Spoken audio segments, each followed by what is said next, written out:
Back when I was looking for something to do, it was exactly the same. For years, there was this massive roadblock, which was if you want to study nutrition, even if it's not treating chronic disease, even if it's just for the everyday person, you've got to go to university and you have to study for 4.5 years and you have to study all these subjects and topics.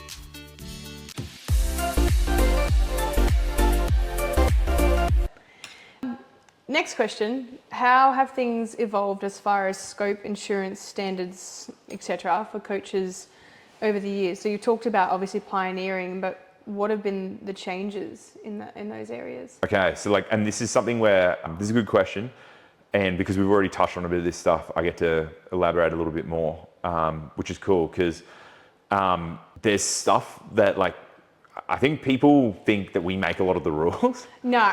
That we don't. No, but yeah. I think would you agree that there is some sentiment out there from some people that just aren't it's as well sort of plugged in?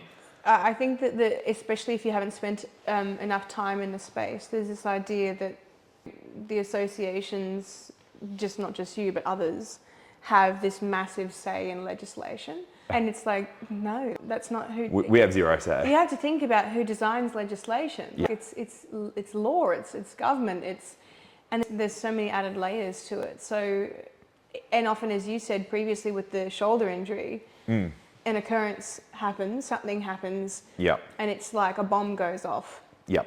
And then someone has to do something about this. There's huge overcorrection. Right. Yep. And then overcompensation. Right. Yep. And it becomes stricter, more stringent, which is not a bad thing, but also obviously makes your job a bit harder and which I think is wonderful because you always seem to step up to the challenge. You're like, all right, cool. Yeah. So I guess what does that look like the last couple of years? But I suppose, what does scope look like at the moment? Cool. Yeah. So to answer the question about scope, what scope is what your association publicly endorses you for in writing. Mm-hmm. It's obviously I can say things on video or a podcast or anything like that, but I'm to do the responsible thing because I understand it. I go refer back to the scope of practice website document on our website, right? Very clear there.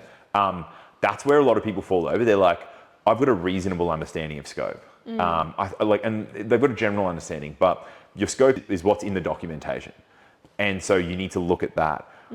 If you have, and this is where an association, if they're doing the right thing by the professional community and the members that are registering with them, provided that community is then practicing in a professional setting, because for instance, you'll have the Nutrition Society of Australia, NSA.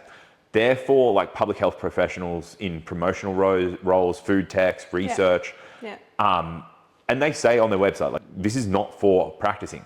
There's members of the NSA who are I'm a registered nutritionist, and then they work in private practice. And so it's there's nothing that sort of says that. Part of the reason, I'm speaking for them, I could be completely wrong here. Part of the reason that they probably don't do it is they don't want to have to look at the insurance documentation to make sure that insurers, as I'm sure everyone's aware at this stage in 2025, they don't want to pay you out. And so they're going to build in these get out of jail free cards in there. Some organizations are better than others when it comes to doing the right thing, because it's one of these things where it's even if they pay you out, if they structure their things correctly, so they just pay you out when they need to, it's still a good business model for them. Yeah. Case in point, you look at the dietitians, right? They refer up to medical specialists when they need to. They're trained in medical nutrition therapy. Yeah. They are educated on what to do with specific conditions. There's not that many claims for dietitians. So writing insurance policies for dietitians, that's a good business to be in. Yeah. Because they're most of the time doing the right thing. Yeah. Right? Like with any profession, right? And we'll get into it. You see the person I know more than this dietitian, therefore dietitians is shit. They could say the same thing about our members, doctors. We see it all the time with doctors. People are doctors don't know shit. Come and do my blood work course. It's please. Doctors have to go through 8 to 10 years of medical training. They have to be some of the smartest people on the planet to do it. To know a little bit about everything is very difficult when it comes to the human body. I would prefer to go to a doctor than some random selling me a 4-week blood work course online. Yeah, you know what I mean? Or a naturopath. But it's that's where the pendulum swung with the Overton window, where people are conventional education and medicine we're just trying to make everyone sick and all that kind of stuff, right? But scope it's what is publicly stated. And so what we do as an association for our members is we make sure that the policies that you get actually covers you for what you're doing. Yeah. And so there's some other providers out there that they'll have a program in nutrition. They say you'll get access to insurance or you'll be legally covered. And so what that does is like, it sets you up for two, I guess, BSE type things where it's not true. It's a bit of smoke and mirrors, and it's definitely a case of like the emperor's new clothes. And so, yes, you will get an insurance product and you're going to pay for it. Is it going to cover you for what you're doing? No. Yeah. And so you've got to read the fine print. Yeah, but you've got to. A lot of people don't, because they're so excited. They're like, oh yeah, I'm just going to jump on board with this new thing and get all excited about this big project, and yeah, they don't read the fine print, and that's the problem. They get themselves in hot water. Oh, they don't even know how to read the fine print, right? No, they don't know what to look for. At the final step, there's a step with every insurance policy that's called a duty of disclosure. And so you're ticking these things, and it's your duty to disclose that the information is true and accurate. But there's typically, with nutrition professionals, there's 3 steps. So it'll be like, you're saying that I am appropriately qualified for the services that I'm providing, and I'm providing these services in line with the cover. So it's only these services that I'm providing that you're going to cover me for. Well, the first step there is like appropriately covered. They don't know what appropriately covered means. Yeah, the terminology is not above their head, but almost like worded in a way where they're not quite sure how to separate. So like, are your audience primarily in Australia, like over the world? Some American. Okay. This makes it interesting. And but this is our job to know, right? And we're still learning because the legislation keeps changing. So I'm saying this as a representation of now, but if it changes, then the positions change. So in Australia, for instance, there's the OSCA standards. They used to be called the ANSCO standards. So it was Australia and New Zealand. They determine what the qualification level is required to be a nutrition professional. It's called a skill level 1. So a skill level 1 is a qualification commensurate with or higher than a bachelor's degree, which is a level 7 qualification. Right, yeah. And so a grad dip is a level 8. Yeah, basically, which is what I just finished. Yeah, yes, exactly right. So that's where it's OSCA compliant. So are you appropriately qualified? Yes, you are. Great. In America, it's state by state. And America is about both licensure as well as qualifications. Yeah. But it's dependent on the state. And so there's a really good map on nutrition. So nutrition followed by ed.org. And if you go to just that page, scroll down a bit, you'll see the map, and it's got color-coded states telling you what the state licensure and regulations are like. So certain states, it doesn't matter if you're a nutritionist, doesn't matter what your qualifications are, unless you are a dietitian and a registered compliant dietitian with the correct licenses, you cannot practice. So even if you've done like say a PhD in dietetics, if you don't have the correct licenses, you cannot practice in that state. Fascinating. So that's where it gets interesting, right? So are you appropriately qualified? First one. Second one, are you appropriately registered?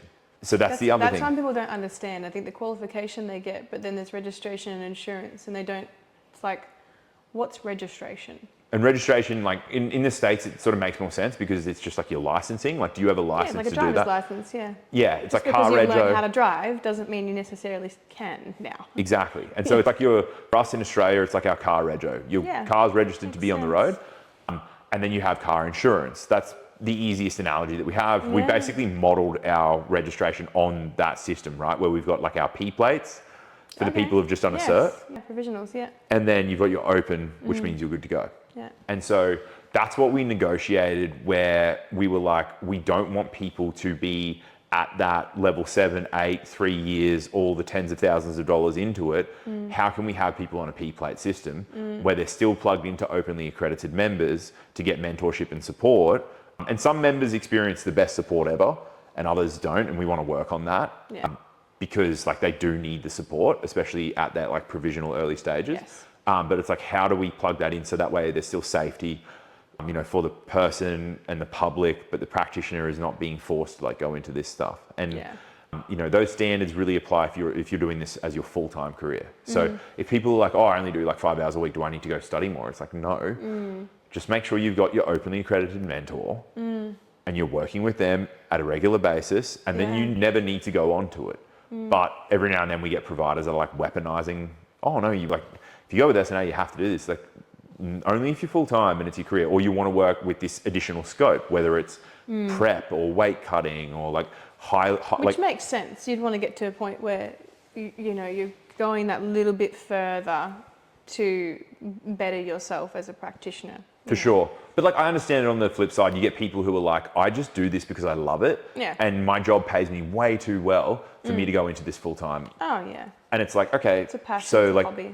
you've got like, for instance, Lawrence who works for Joey. He's a physiotherapist. He's not going to leave physiotherapy, but he loves this and he wants this in here. Now, technically he has a science-based, like, bachelor's degree is a really good thing, but it's not a related nutrition degree, nutrition science or anything like that. So it's not something where we can go, yeah, you've got level 7 qualification in the field. You've got a level 7 qualification, but it's not in the field. But Joey's openly accredited. He works directly under Joey, and he only does like 5-10 hours a week. Yeah, it's a similar structure with me and Chloe. And it's something that I've actually even taken on recently is I've got coaches on my books who are provisionary, who are now doing business coaching, but they just see how I run my business and see how we do things. And there's the encouragement there if it does get big enough for them where it's like, hey, you know what, this is a really good thing. For sure. And someone like you will tell them that appropriately, right? You'll be like, oh, like, you're earning enough to warrant this, you're doing it well, let's double down. Even justifying the cost of taking that next step as well. It's like, if they're not earning enough, it's like they're not going to have the funds there anyway. No. So it's like, you guys have obviously set this up in a way that it's like, you're not going to screw over people who just can't justify or even it's not feasible. Like the full-time like median income for a sports nutritionist is like $150,000 a year. That's actually pretty good though. Like yeah. Like if you're full-time, like basically it's like if you're full-time, then you need to do this. Yeah. If you're not full-time, don't worry about it. If you're part-time and you're thinking about making the change, like test the waters first, see how you go. But so back to the scope stuff, like basically in your assurance stuff, you've got step 1 is, are you appropriately qualified? Step 2, are you appropriately registered? Sometimes they'll have a step 3 and our policies don't, but on the step 3, it'll say, are you registered with the national board? And it'll link to the relevant country's national board. Yeah. Now in Australia, that's AHPRA. There's no nutrition arm of AHPRA. Yeah, this is the thing I was talking to my mother about yesterday because she's a psychologist and she was really confused as to why, like all this stuff that we're doing, and she's like, you guys are you've got your CBD, all this sort of stuff. What's going on with the disconnect with allied health and nutritionists? I don't know, but like we would love for there to be like I'm saying me as in like we in SNA, we would love for there to be a connect with AHPRA. Agreed. We would love for there to be title protection for nutritionists. Well, even for example, like NDIS and the like we've got such, it's like, oh yeah, by the way, we're still not acknowledged in this area, and it's sad. No, some members have got it.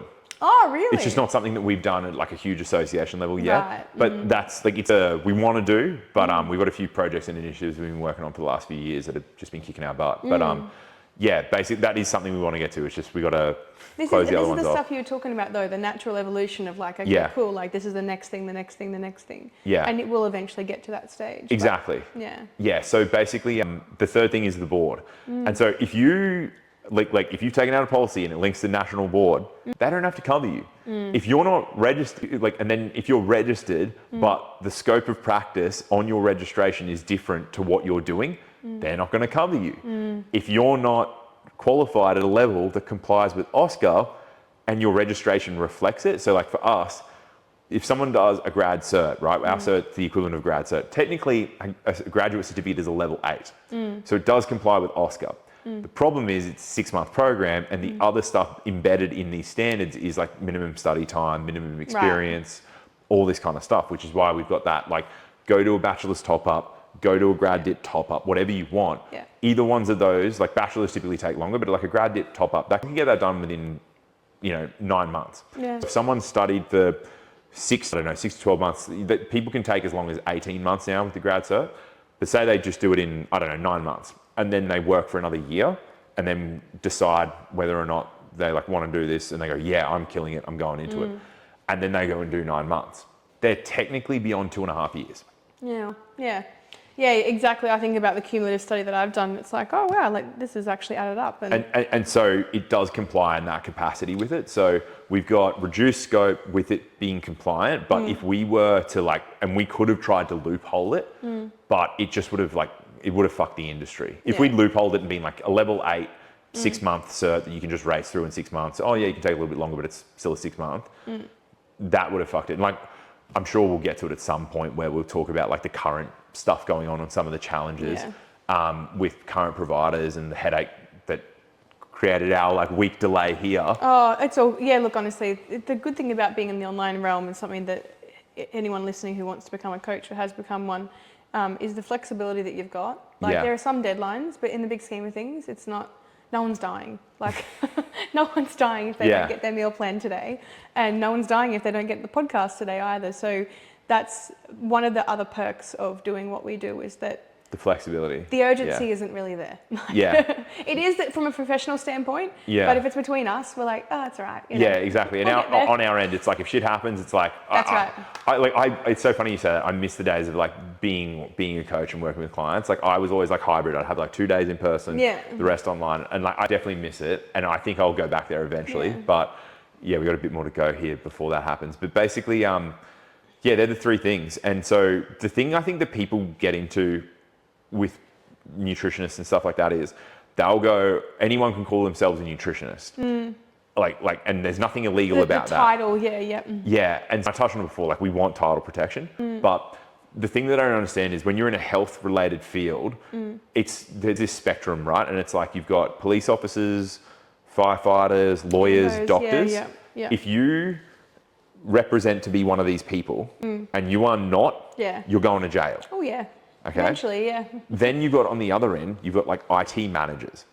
If you represent that and you're not, you're probably just going to get fired if your job ever finds out, right? But like, what if you're good? Then you could probably fake it till you make it, and you eventually make it, right? It's like Suits, Mike from Suits, right? He misrepresented being a lawyer. The whole thing was about when's he going to get caught and stuff, but he was actually good, right? The thing about health-related fields, so if we're talking like ex-physers, anything that's not like APRA stuff, and even some APRA-related fields, I don't think that, I could be wrong, but I don't think with all of APRA there's title protection for all of those fields. But like definitely doctors, lawyers, police officers, that type of stuff, you're in trouble. But these health-related fields in the middle, it's not illegal to represent yourself as that, but there's 2nd and 3rd order consequences and mechanisms that then come after you if you do after the fact. That's right, and if you've done something that's, dodgy. Even if you haven't. Yeah, right. Oh, wow. Yeah, well, which we've seen of late, Exactly, and that's the thing, right? So like, that's where like the more people try and exploit what they see as a potential loophole. It's not a loophole.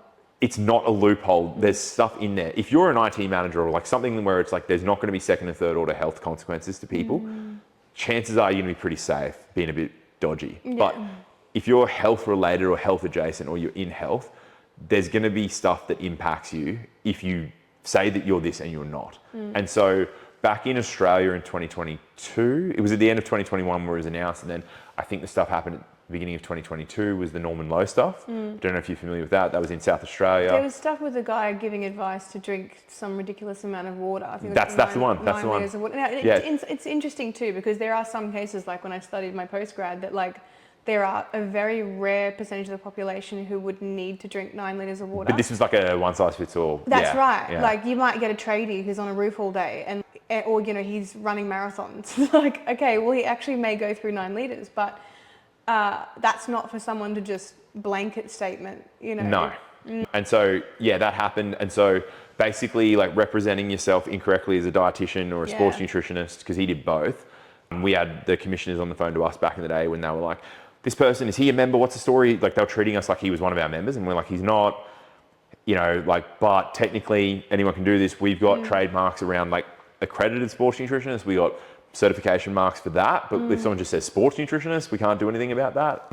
And that's they thought he was a member. Anyway, it was I think it was a $10,000 fine. And then if he does it again, it's 20 grand fines plus 1 to 2 years jail. That's for him, For him. But that's now the precedence in that state for those types of professionals as well. We've got like fines of the tens and thousands of dollars plus potential jail time, depending on how much they screw up. And so that happened in 2022. And then recently we had the Camilla, what's her name? I forget her name. Camilla something with, telling people to eat charcoal, or like volcanic rock. And then it was the blue dye stuff, the telling people to have that at like really high volumes and stuff. And so then that blew back because she was calling herself a nutritionist, and there's been a ton of people doing, and a number of these providers out there selling a certificate 4 in nutrition, saying you can be a nutritionist with a Cert 4 and not complying with the Oscar stuff. And so a Cert 4 is a level 4, which is 3 levels below a bachelor's, which is the minimum that you need. And so that, when I was saying before, I'm like, look, we could have tried to exploit a loophole and been like, it's a level 8, a grad cert is enough. It's not. And if that had happened, all that was going to happen is in 2-3 years after doing that and pushing it really hard, and instead of us having 300, 400 students a year coming through and studying the program, doing like 1,000 for a few years, the government just would have been like, hey, don't do that anymore, whipping you in line. A grad cert will not count towards being compliant for Oscar. And then all these people are then left exposed. And so I didn't want that. I see this more as a long game thing. The rest of the board do as well. And our mission statement is ensuring the sustainable prosperity of the profession. We want to make sure that people are going to succeed. Yeah. So yeah, that's a bit of that, I guess. There's a lot to it, and it's funny when people, like if you're a client out there, we were talking about the importance of this before, but or you're a coach yourself, or you're thinking about becoming a coach, if you think it doesn't matter whether or not you have qualifications, whether or not you're covered, it absolutely does. Yeah. Because you have no idea about the knowledge that you think that you currently have, that then you start, like this woman was doing, wrote an entire book. Yeah. She was doing book launches. Yeah. That's that should only openly accredited members should be doing that for us. Like if we have cert members and we get sent that stuff, we're like instantly like, hey, what's going on here? Let's get you down. Like again, this is down the road of like you are a full-time profession. Putting them this. back in their lane. Yeah. And it's like, and there's always going to be, because as we know, like for example, with things like the COM-B model and the behavioural stuff, there's always going to be a crossover, as we know, like allied health, and even that, it's not like it's this black and white separation between professions and specialties. You will have crossover, but it's knowing when that crossover becomes too much for what you've actually learned on paper versus what you think you know. Because what you think you know is not truth, it's just what you think you know, right? Yeah.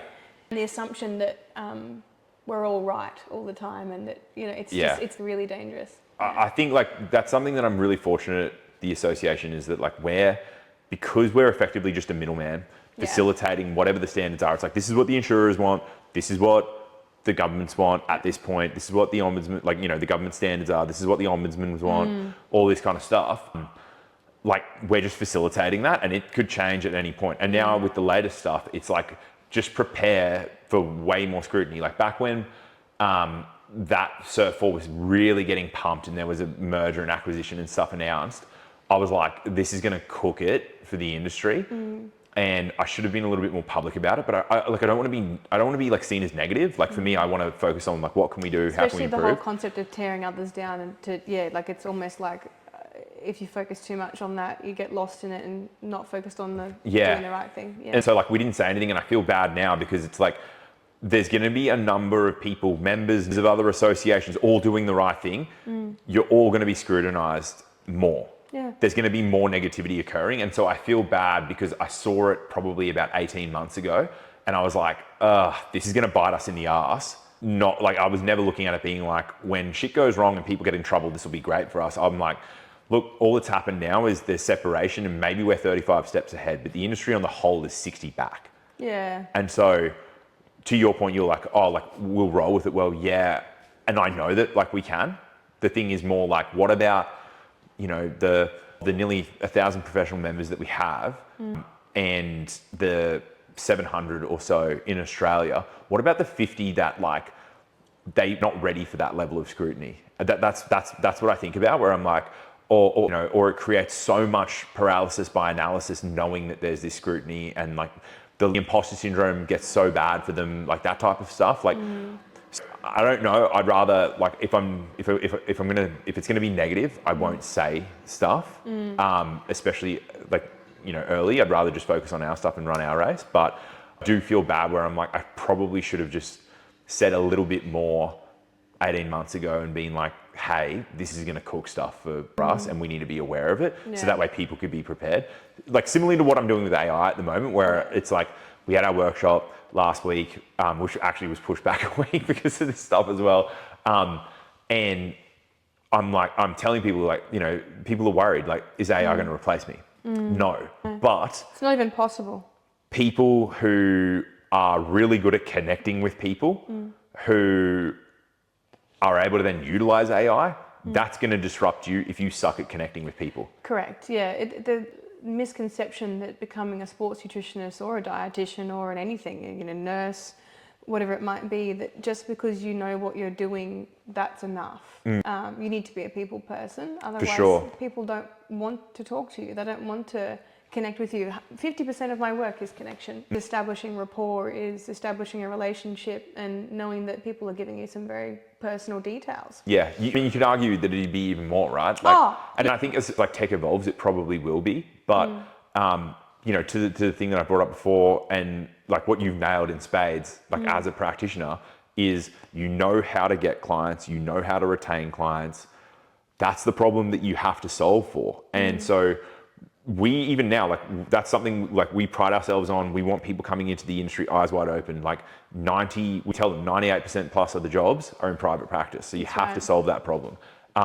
Some people still don't like it. And so they don't know. The feedback is often, I don't like selling, and they're not courageous enough to do it as well. There's this idea that they're so scared of failing that they don't even try and start. And it sucks. And like, there'd be a portion of our members now, like we're not perfect. Like, even though we give the information and we want as much like informed decision making as possible, like informed, empowered decision making for our members, there's probably like 100 of them that are in that boat, right? And it's like, to your point, that anxiety, it's so paralyzing. Like, it gets in the way of you seeing that, like, not even seeing, it gets in the way of you being present enough. Correct. Yeah. To be able to actually hear the person and acknowledge the person that's in front of you, to then be able to, you've heard them and seen them, then be able to provide a recommendation just from a place of caring. Correct. Yeah. Because like, that's all that it is. It's not, it's what's it called?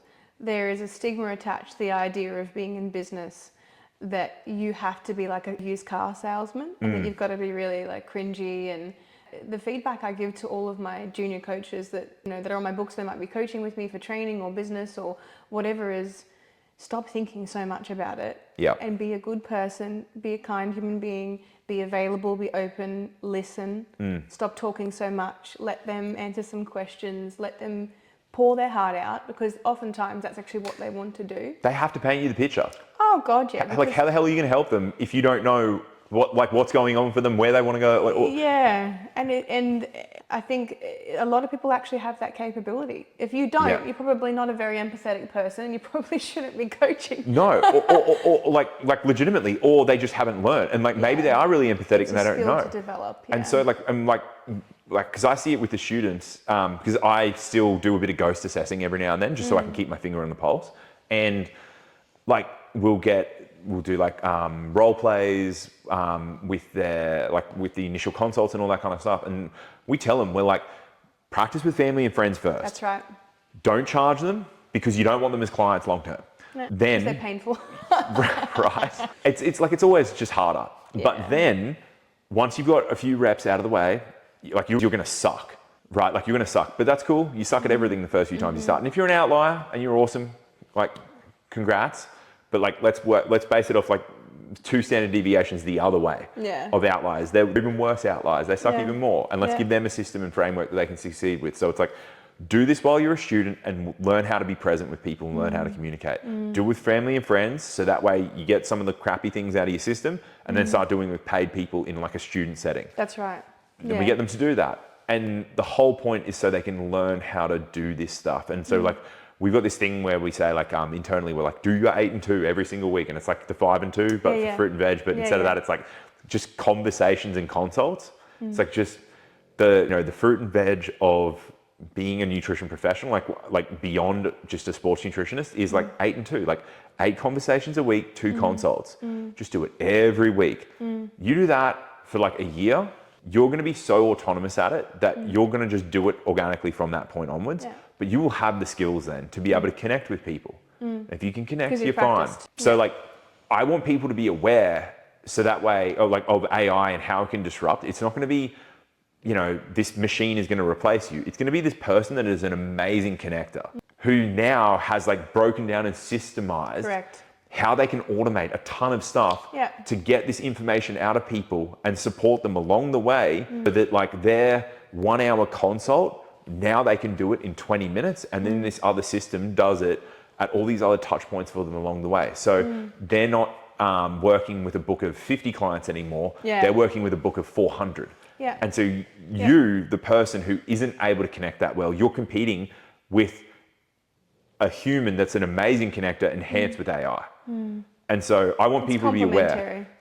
I want people to be aware, so that way in 3-5 years time, because it's not something now that it's going to impact them, but that they know that in 3, 5, 8 years time, that's probably where it's going to go. Like, am I, fortune teller? No. Like, it was like the resistance to mobile phones, the resistance to any sort of advanced technology and social media, and we can't get left behind, because if we do get left behind, we risk then sabotaging our own success at the same and like time. Other white collar jobs are going to get impacted. Like if you're an admin and like you're a VA or something, like you're going to get impacted. Data entry. I mean, I've got a wonderful, love you, Carol. I've got a great VA, but her role is like, she actually uses AI in her role. Exactly. To then not have to work. I know you do, Carol. That's awesome, but like that's what you want. But I encourage her to do that. So then she's more proficient and efficient. Makes us more efficient. It means we get projects done faster. So I think it's less being threatened by it and more stepping into your own abilities. And I would say, don't be so lazy with assuming that basic is going to be enough, like for yourself. And that's the thing. My fear now for professionals moving forward is like, they're like, it can never replace a human. And it's like, I look at that person and I'm like, if I were to give you a grade for like how well you connect with people and how consistently you connect with people, it's probably a D+. And you're saying that like humans can never be replaced. It's like the thing that cannot be replaced, you're not good at. So the other stuff that you do... Is a robot going to be better than you potentially? Yeah, potentially, like at that point. So like something that I'm, passionate about making sure that people have, so that way everyone, the rising tide will lift all boats. Yeah, exactly. I want that to happen. I want everyone to get great at connecting. Yeah. Because it's not a threat. It's just an encouragement to step up. Yeah, you know how to connect, you're fine. Yeah.